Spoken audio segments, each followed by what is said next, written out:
When the courtroom door swung open and every head turned, I heard my wife's voice before I saw her face. "Your Honor, my husband can barely walk. Some days he doesn't even know his own name." My boots hit the polished floor one slow step at a time. The judge's chair creaked. Papers went still. I straightened my back, let go of the rail, and walked down the aisle. Dana finally glanced over her shoulder. Her face went white. "Donna," I said slow and clear so everybody in that Lynn County courtroom could hear. "I walked in here the same way I walked you down the aisle in '93, on my own 2 feet.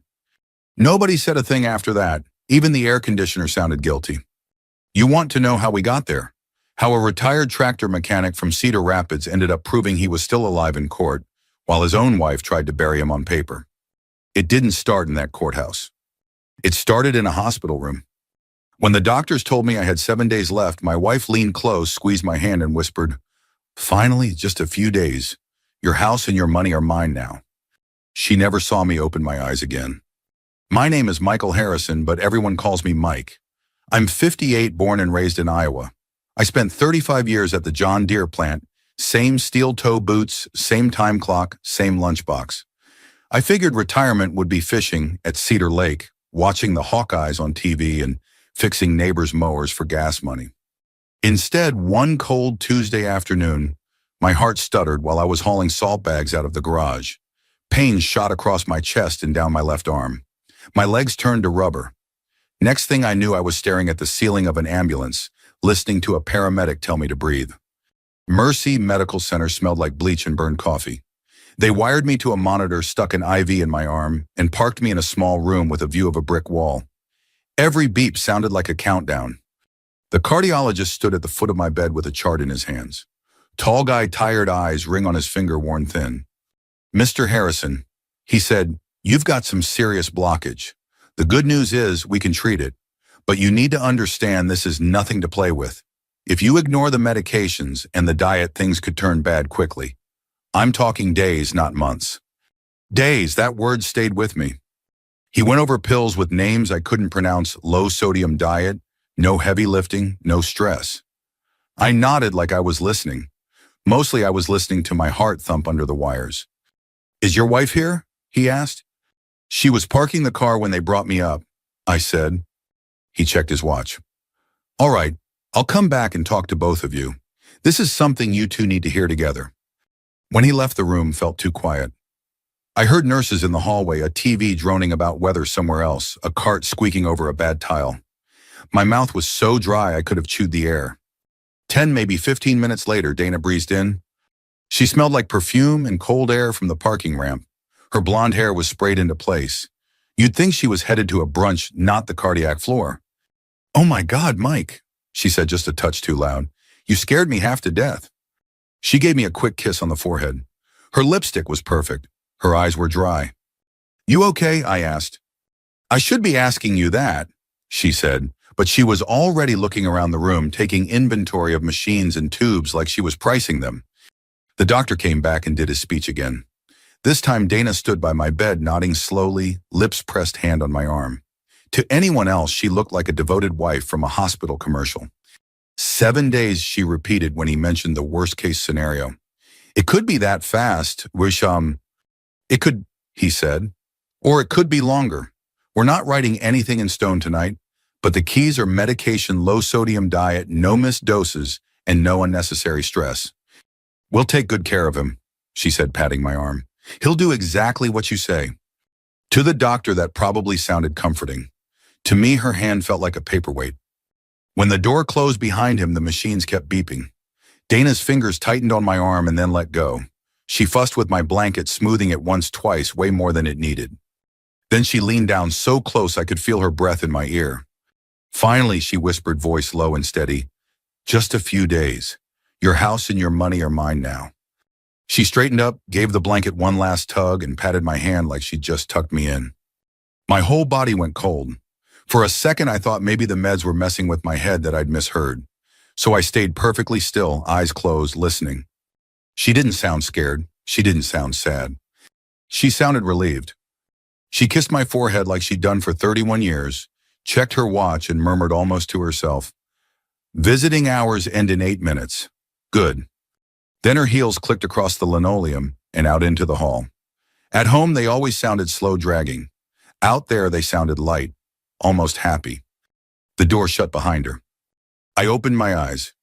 Same stained ceiling tile, same green numbers on the monitor, same IV drip ticking away. Nothing in my life was the same anymore. I lay there staring up at the tiles, my heart pounding against the electrodes, and one clear thought pushed through the fog. She's been waiting for this. That was when Ruth walked in. If you've ever spent time in a church basement or hospital waiting room in Iowa, you've met a woman like Ruth Alvarez.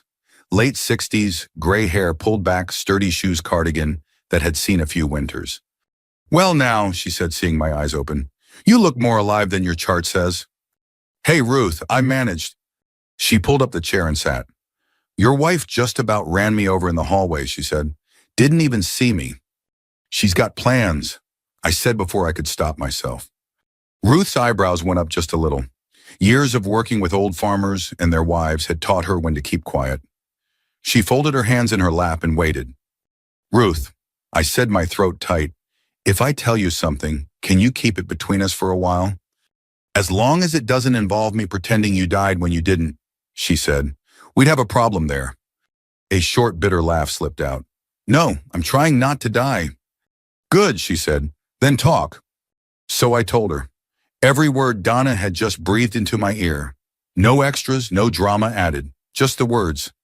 Ruth sat still for a long beat. Then she let out a low whistle. "Well," she said, "that's uglier than the coffee at the VFW." "What am I supposed to do with that?" I asked. My voice cracked on the last word. She leaned in a little. "First thing, you don't go back in that house until you're sure the person handing you your pills isn't cheering for the side effects." Anger and heartbreak twisted together in my chest. I swallowed hard against the lump in my throat. "Second thing," she said, "if your wife thinks she's counting down your last 7 days, maybe you use those 7 days for something other than lying here waiting to see if she's right." "Like what?" I whispered. "Like finding out exactly what she's been up to while you were busy staying married." I took a breath that hurt all the way down and let it out slow. "Ruth," I said, feeling the words settle into place, "help me, and you'll never have to work again." She studied my face like she was checking whether I knew what I was saying. "I've heard a lot of wild promises in hospital rooms," she said. "You mean that one?" "I do." She looked toward the door where Dana had gone, then back at me. "All right then," she said. "Let's make sure you live long enough to cause some trouble." Ruth didn't waste time. The morning after Dana whispered her little countdown into my ear, Ruth showed up at Mercy Medical Center with discharge papers, a tote bag full of basic supplies, and a look on her face that told me arguing wasn't an option. "You're not going home," she said. "Not while she's waiting for the Grim Reaper like he's bringing her a new car." I didn't have the strength to laugh, but the corner of my mouth twitched. That was enough for her. Within an hour, I was in the passenger seat of her old Subaru heart monitor leads, gone a paper grocery bag of medications in my lap, and a discharge note tucked into her purse like contraband. She drove me to a small Airbnb on the outskirts of Cedar Rapids, an old guest house behind a friend's property near Mount Vernon Road. It had a single bed, a recliner, and a kitchen the size of a closet, but it was quiet. Safe. Mine. First thing Ruth said, setting my medications on the counter, "We stabilize your heart." Second thing, we find out exactly what that woman's been doing. I lay back in the recliner chest, still sore, but clearer than the night before. I don't even know where to start. "Oh, I do," she said, pulling out her phone. And that's how the investigation began. We didn't do anything sneaky or illegal. Dana and I shared accounts at Collins Community Credit Union for over 20 years. I had every right to check them. Ruth sat beside me with her glasses down her nose while I logged in from my old laptop, hands trembling more from nerves than the heart meds. The first thing we saw hit me like a shovel to the gut. $18,000, I whispered. Transferred 2 days earlier, straight into an account I'd never seen. Ruth tilted her head. "Looks like someone wasn't expecting you to make it through the weekend." My throat tightened. "That's our emergency fund, our retirement buffer." "Well," Ruth said gently, maybe she felt she was retiring early. I closed my eyes. My pulse thudded in my neck. Then my phone buzzed. Tyler. My boy, my only kid.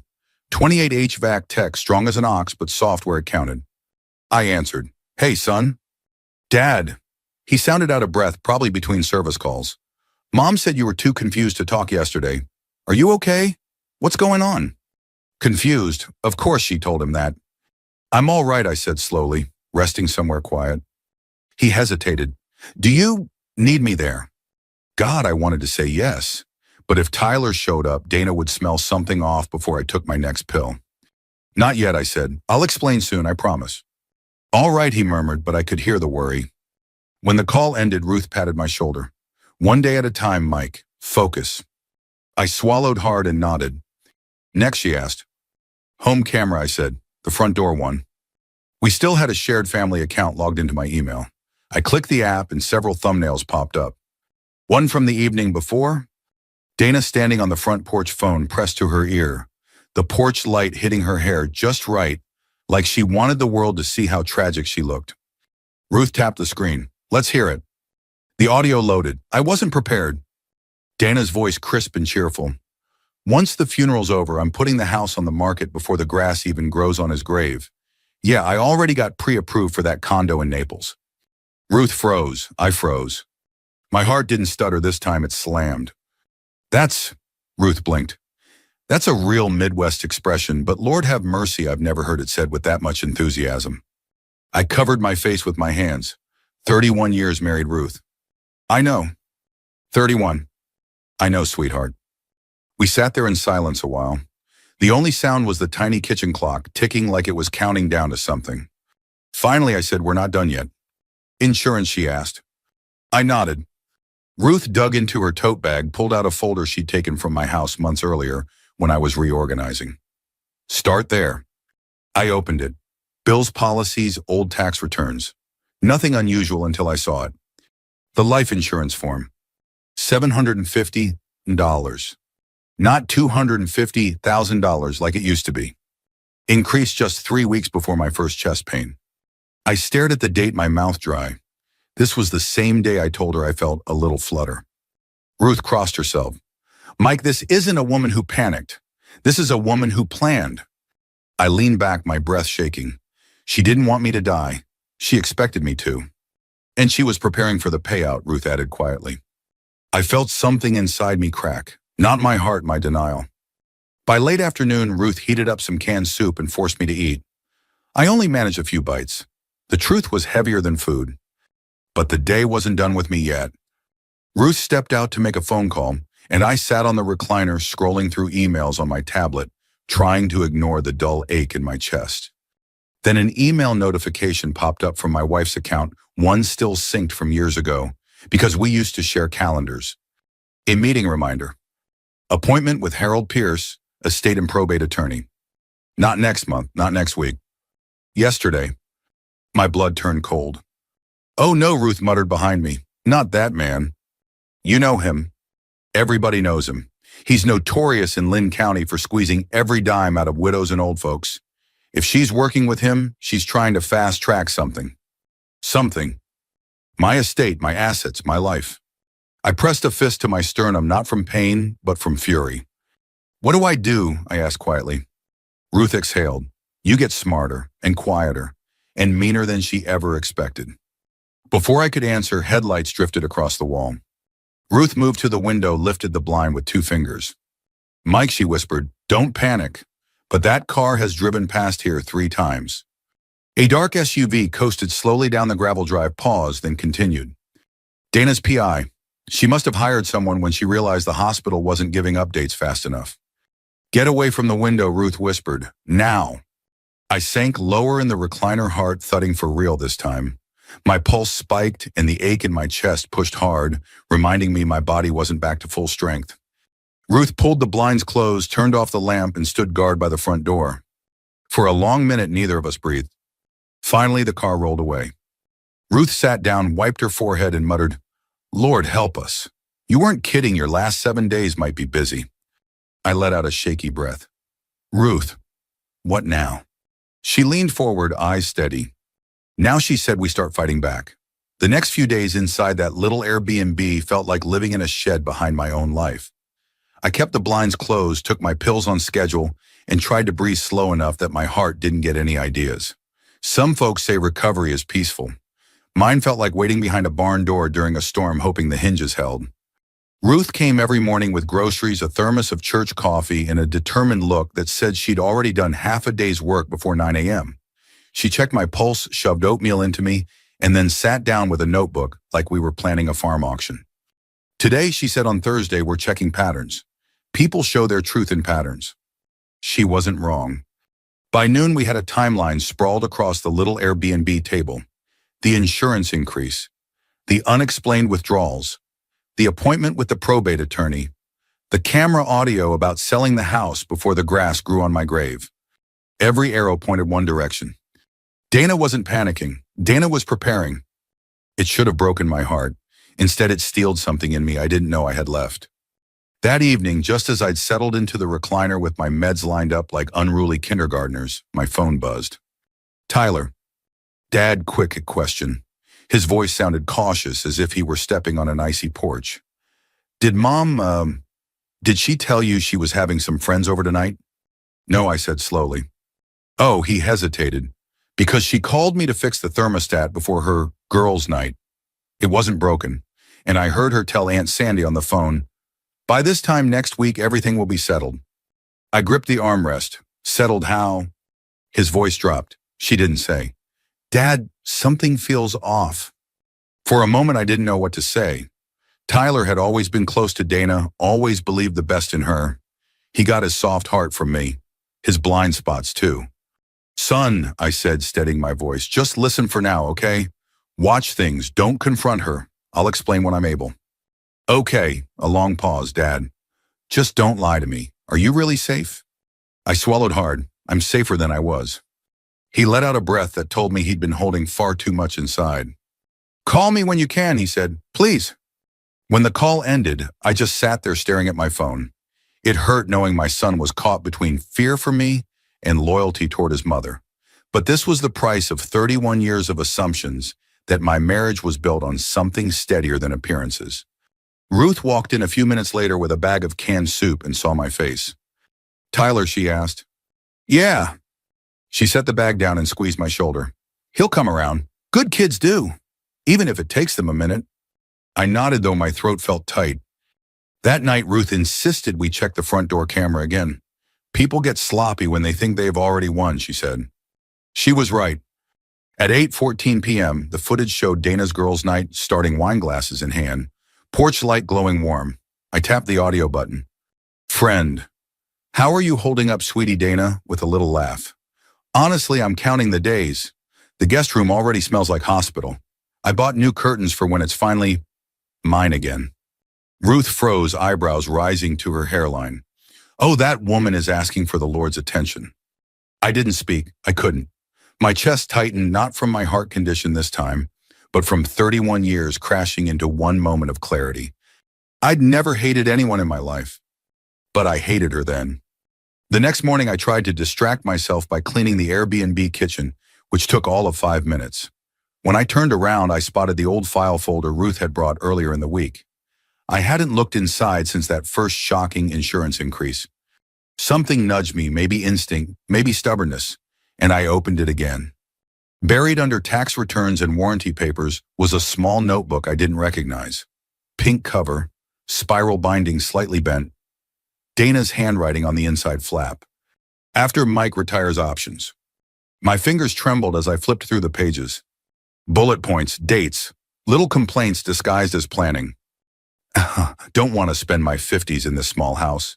He won't push himself, won't change careers. I deserve a better life. If something happened, things would be easier. I closed the notebook slowly. Ruth, who had been standing quietly by the door, said, "That's not a woman who snapped under pressure. That's a woman who's been rewriting the script for a long time." I sat down hard.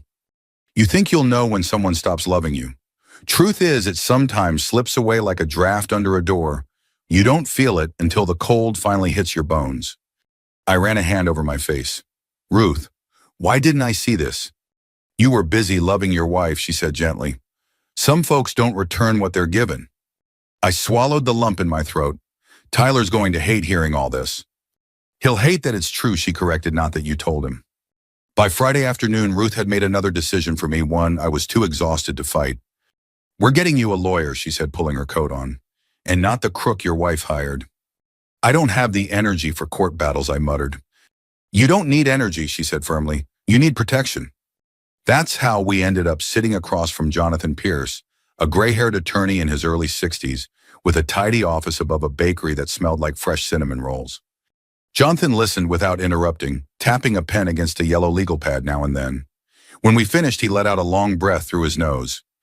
"Well, he said she's not subtle, I'll give her that." "Can she take everything I asked?" "Not legally," he said, "but she can make life hell for you until a court stops her, which means we start the clock before she does." Within an hour, Jonathan drafted a revocable trust for the house, a removal of Dana as beneficiary, temporary authority for Ruth to handle emergency decisions, a notice to block financial changes pending review. "This will slow her down," he said. "If she tries anything now, a judge will see the pattern."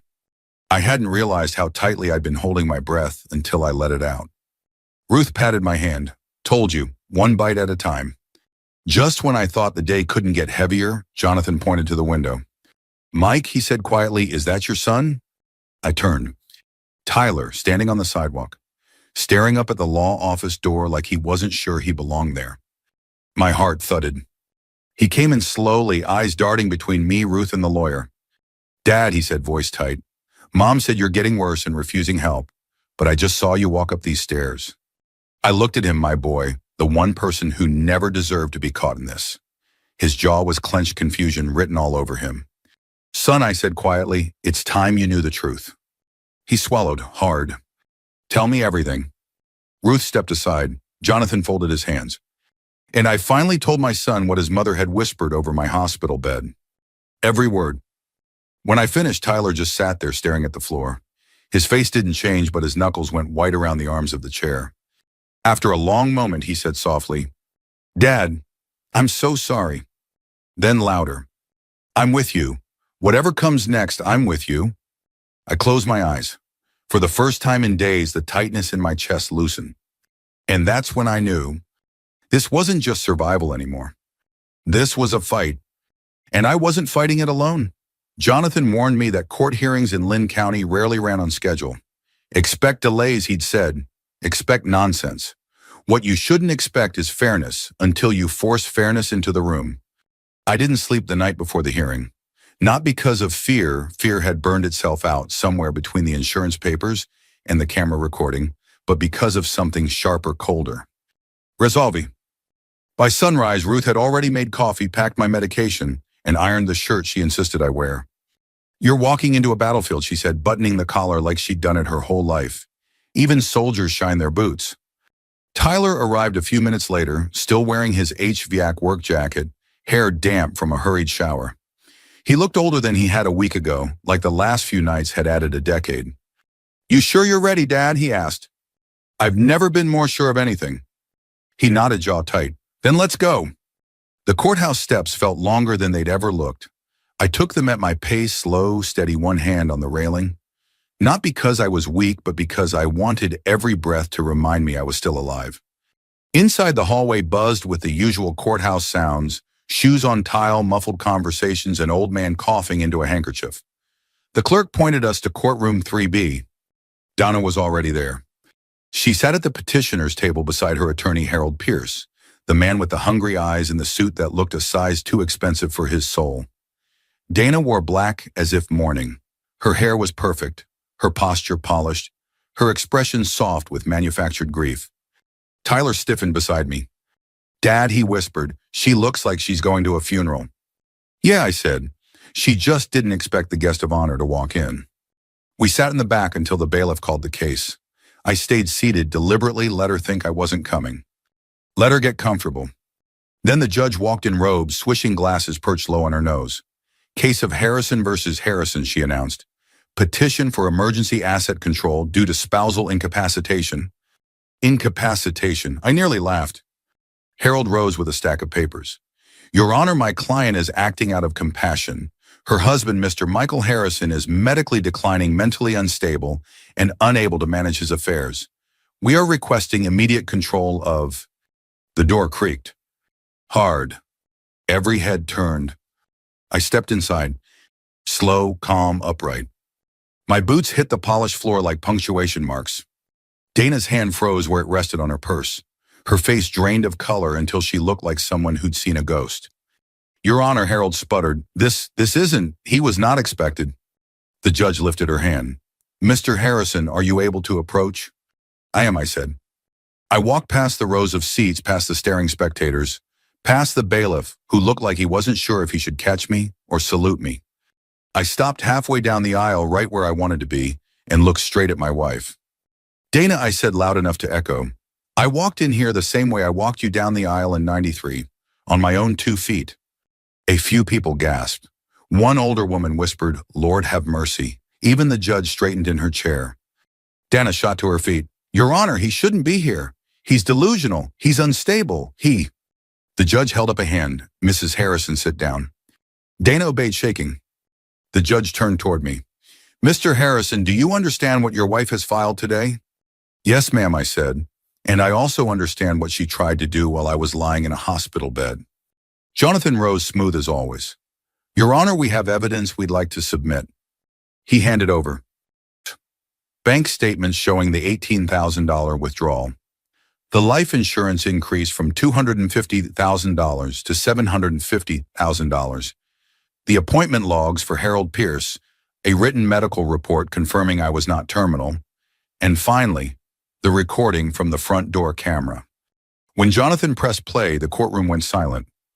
Dana's voice filled the speakers, bright and casual. Once the funeral's over, I'm putting the house on the market before the grass even grows on his grave. Yeah, I already got pre-approved for that condo in Naples. A ripple of shock spread through the benches, people shifting, whispering, shaking their heads. One older man muttered, Good Lord.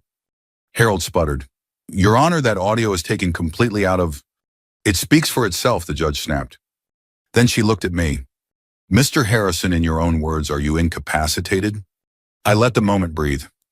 No, ma'am, I said. My heart's bruised, but my mind's just fine. Tyler stood up in the back. Your Honor, he walked up 2 flights of stairs to come here. I saw it myself. Donna spun around. Tyler, sit down. But he didn't. He looked at her like he didn't recognize her anymore. The judge adjusted her glasses. Mrs. Harrison, do you deny saying these things? Dana straightened, tried to pull herself together. I was overwhelmed. Grief does strange things. Grief, I said, stepping forward. You told people you were counting the days. You bought new curtains for the room you thought I'd die in. Dana's face twisted. That's not, you don't understand. No, I said quietly, but the court does. The judge rapped her gavel lightly. Petition denied. Furthermore, based on the evidence provided, especially the audio recording, I am referring this case for investigation into attempted financial exploitation of a vulnerable adult. Harold sank in his chair. Dana's mouth fell open. You can't do this. I waited 31 years for this. Security stood beside her. She jerked away, voice rising. This isn't fair. He was supposed to die. The room gasped. Even the bailiff flinched. Tyler bowed his head, heartbroken. The judge stared at Dana with an expression colder than steel. Mrs. Harrison, please remove yourself from the courtroom before I hold you in contempt. As security guided her toward the exit, Dana twisted her neck to look back at me one last time. But I didn't meet her eyes. I was looking at my son, who wiped his face with the back of his hand and gave me a small broken nod. For the first time in weeks, my chest felt light. Not healed, but free. When we stepped out of that courtroom, the cold Iowa air hit me like a baptism. Not painful, not shocking, just clean. The kind of cold that wakes up the parts of you that fell asleep years ago. Tyler walked beside me, hands shoved deep in his jacket pockets. He didn't talk at first. Neither did I. We just stood at the top of the courthouse steps watching people spill out onto the sidewalk like nothing extraordinary had happened inside. Finally, he said, Dad, I'm sorry. I looked at him. Really looked at him, the worry lines that hadn't been there a month ago, the way he kept swallowing like he had words stuck in his throat. You didn't do anything wrong, son. I should have known something wasn't right. I should have seen it. You saw what you were meant to see, I said gently. Your mother worked hard to make sure everyone saw what she wanted. He nodded, wiping his nose with the back of his hand. I can't believe she said those things. About selling the house. About you not knowing your own name. I couldn't believe it either, I admitted. But believing or not, it happened, and now we move forward. Tyler stared out at the parking lot. I'm with you, Dad, whatever you need. Hearing that from him, my only kid, my pride, my biggest piece of unfinished work, it steadied something inside me that had been shaking for weeks. Good, I said, because I'm not done living yet. Ruth met us at the bottom of the steps, waving a thermos in the air. Well, she demanded. Petition denied, I said. And the referral, she asked. Filed. Ruth clapped her hands once, sharp and satisfied. Look at God. Tyler cracked the smallest smile. We all stood there a minute, my son and Ruth, the woman who'd stepped into the role of lifeline with more courage than I ever expected. I didn't hug her. She didn't hug me. But she touched my forearm and said quietly, You did good, Mike. No one had said that to me in a long time. The weeks that followed were quiet but full. The investigation into Dana and Harold Pierce moved faster than I expected. Once the insurance company saw the increased date lined up with my first reported chest pain, and the bank flagged the $18,000 transfer, they opened their own inquiry. Suddenly, Dana wasn't the grieving wife, she was a person of interest. Every time the phone rang, I braced myself, but none of it hurt as much as the betrayal already had. The worst was behind me. As for the house, well, the judge's order froze everything until the divorce proceedings finished. Jonathan handled all the filings. I didn't have to step foot into another courtroom, at least not yet. Dana tried calling Tyler twice. He didn't answer. He blocked her number after the second voicemail. He didn't tell me what she said. I didn't ask. Some wounds you don't poke. One Saturday morning, about 3 weeks after the hearing, Ruth showed up with a manila envelope and a nervous smile. What's that? I asked. Open it, she said. Inside was the final statement from her mortgage company, stamped paid in full. I looked up at her, startled. Ruth, I told you I'd compensate you. I didn't mean this. This is too much. That's not your mortgage, she said softly. It's mine. I blinked. Ruth. No, she said, holding up a hand. You listen. You asked me to help you. You kept your word, and I'm keeping mine. What did I ever do to deserve this? I whispered. You lived, she said, and you fought, and you reminded me that doing the right thing still matters. My throat went tight. I had to stare at the kitchen counter for a minute before I trusted myself to speak. You're a good woman, Ruth. I know, she said lightly, but it's nice to hear it. She turned to leave, then paused in the doorway. Mike, she said, just promise me one thing. What's that? When you grill burgers this summer, save me a chair on that new dock. I smiled, an honest one this time, not the kind you force when your world is falling apart. Ruth, I said, that chair's had your name on it since the day you saved my life. She nodded once and walked out into the morning sunlight like she'd been carrying the whole sky, and finally set it down. A few evenings later, Tyler and I stood on the half-repaired dock behind the Airbnb owner's property. The lake rolled gently against the posts. A couple of ducks glided past. The sun dipped low, painting the water orange. Dad, Tyler said quietly, is it weird that I don't miss Mom the way I thought I would? No, I said, it's just honest. He nodded, kicking a pebble into the water. I'm glad you're okay. Me too, I said, more than you know. We stood there in silence, father and son breathing the same cool air, watching the same slow sunset. And for the first time in a long time, I felt steady. Not healed, not finished, just steady and alive. If you're listening to this, maybe someone's counted you out too. Maybe someone decided your story was over long before you stopped turning the pages. Don't let them. Don't hand over your life, your worth, or your voice to someone who's already rehearsing your exit. Stand up even if your legs shake. Tell the truth even if it cracks your world open. And remember, the people worth keeping are the ones who stand with you when the floor drops out. If my story meant something to you, stick around, share it if you want, or just take a quiet moment to breathe and remind yourself. Your ending belongs to you.